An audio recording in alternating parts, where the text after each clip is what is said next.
এক মাস ধরে চলছে ইরান ইসরায়েলের যুদ্ধের প্রথম দিকে ইসরায়েল ও যুক্তরাষ্ট্রের হামলায় ব্যাপক ক্ষয়ক্ষতির শিকার হয় ইরান। তবে ইরানের একের পর এক শক্তিশালী পাল্টা হামলায় বদলে গেছে এই যুদ্ধের চিত্র। ট্রাম্প মনে করেছিল আয়াতুল্লাহ আলী খামেনির মৃত্যু হলে হয়তো ইরান তাদের কাছে আত্মসমর্পণ করবে, কিন্তু ট্রাম্পের সেই ভাবনা সম্পূর্ণ ভুল প্রমাণ করে প্রতিদিনই শক্তিশালী মিসাইল হামলা করছে ইরান। আর ইরানের এমন হামলার পর থেকে বর্তমানে চরম সৈন্য সংকটে ভুগছে দখলদার দেশ ইসরায়েল। অপরদিকে ইসরায়েলকে একেবারে নিঃশেষ করে দিতে যুদ্ধের ময়দানে এবার যোগ দিচ্ছে 12 বছরের ইরানি শিশুরা।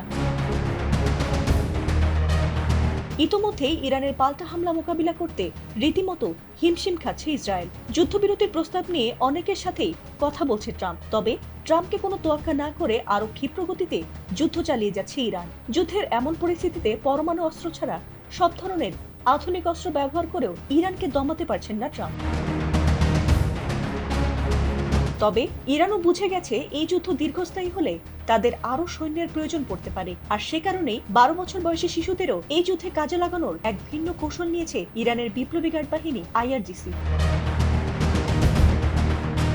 ইরানের প্রভাবশালী সামরিক বাহিনী Islamic Revolutionary Guard Corps IRGC এক ঘোষণায় জানিয়েছে, এখন থেকে 12 বছর বয়সী শিশুরাও সরাসরি যুদ্ধকালীন বিভিন্ন সহায়তা কার্যক্রমে অংশ নিতে পারবে। দেশটির রাষ্ট্রীয় গণমাধ্যমে প্রচারিত এক সাক্ষাৎকারে IRGC তেহরান শাখার সাংস্কৃতিক কর্মকর্তা রহিম নাদালি এই তথ্য নিশ্চিত করেছেন। তিনি জানান, ফর ইরান বা ইরানের জন্য নামক একটি বিশেষ উদ্যোগের আওতায় টহল, চেকপয়েন্ট এবং লজিস্টিক সহায়তার মতো কাজে শিশুদের নিয়োগ দেওয়া হয়েছে।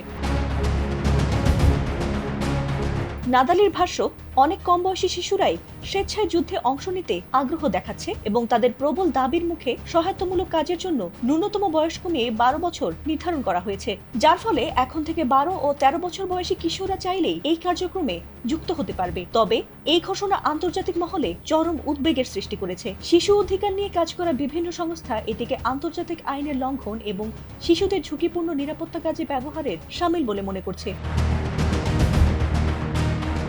মানবাধিকার সংগঠনগুলোর তথ্য মতে ইরানে এটি প্রথম নয়। এর আগেও 2022 সালে মাসা আমিনি হত্যাকাণ্ড কেন্দ্রিক বিক্ষোভে শিশুদের সামরিক পোশাকের নিরাপত্তা দায়িত্বে দেখা গিয়েছিল। তবে কি ইসরায়েলকে ধ্বংস করতেই দীর্ঘস্থায়ী যুদ্ধের পথ বেছে নিয়েছে ইরান? আর সে কারণেই শিশু থেকে শুরু করে সবাইকে যুদ্ধের ময়দানে কাজে লাগাচ্ছেন মুস্তাফা খামেনি? সেটি সময় বলে দেবে। ফাতিমা সুলতানা, ATN বাংলা।